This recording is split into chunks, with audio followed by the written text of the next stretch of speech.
Hello, welcome to another trade recap. So first of all, we look at Forex Factory, and this trade was taken on Tuesday, March 3rd, and we see that we have no news on Tuesday. So we go on to the charts. So basically my bias going into the day was bearish. Multiple reasons, because when I sat down for the analysis, there was already a healthy bearish candle at that time, and we had these lows below us acting as strong draws on liquidity, plus there was war news, and we know that war news is a bearish driver for US stocks like NASDAQ and S&P 500. Now moving down the time frames, we also had these 4-hour beautiful bearish gaps in line 1, 2 and 3rd. I haven't marked the 3rd, but there were 3 gaps. Similarly, as we see on the hourly time frame, which had just a beautiful displacement towards the downside, and we were bearish, but there were certain conditions that I wanted to be met for me to stay bearish, because when you come into the market, you just don't stick to your bias. You have certain conditions and you have to react to those conditions, and my condition was this 15-minute gap. As we can see, this was a gap created at 7 p.m. and for me to stay bearish, this gap had to inverse, or if I was to go bearish, this gap must be respected, because we also had draws on liquidity to the upside. We had this 15-minute bearish gap, we had this 1-hour unmitigated gap, so we had draws on liquidity on the both side. Now what happened during market open was, let me show you, that when market opened, it just went up and came down. Obviously we don't trade on exactly at 9:30, we wait for some market structure. So I waited for it, then market went up again, tapped into this 15-minute unmitigated gap and created an SMT.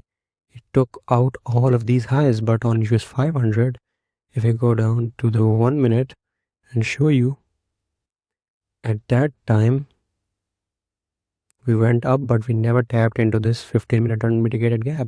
Plus we didn't take out this liquidity, so we created an SMT. Now I had my framework, I just needed displacement towards the downside. So we had these 1-minute bearish gaps, and I wanted these gaps to be displaced along with the market structure shift, like change the state of delivery here. So I placed a trade here.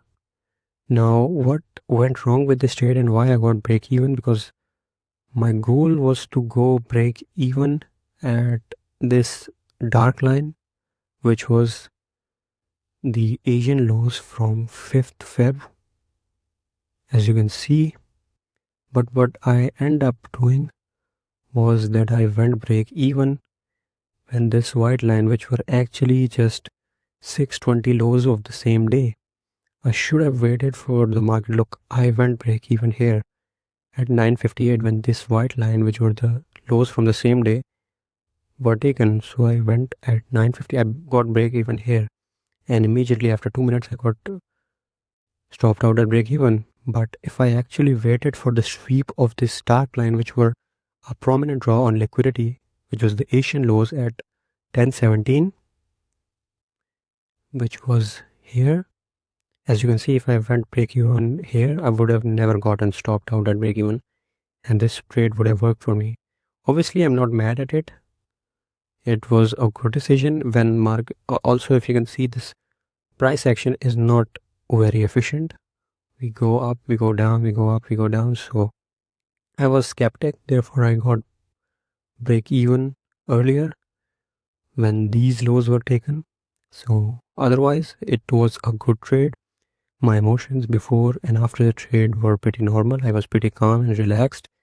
This was not an over trade, not a revenge trade. It was purely a systematic trade. So I'm happy about it. So this was it. Stay tuned for further recaps.